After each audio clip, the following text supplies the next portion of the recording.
Kakatapos ko lang maghimay ng aking malunggay.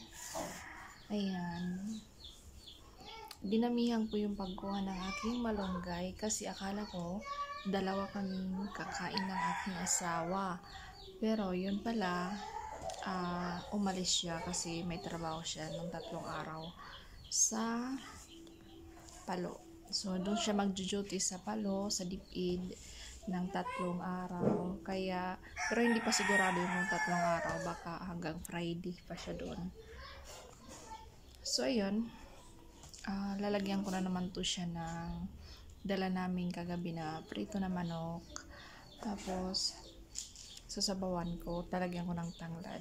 So, ako na naman ang kakain, guys, kasi wala naman siya dito. So, kakain ako ng lunch, tsaka dinner. Ito na ulam ko. Yun, di ba, napakasarap.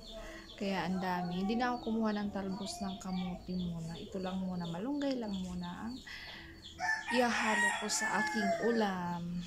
So, yun lang for today's video. Thank you for watching, guys. See you!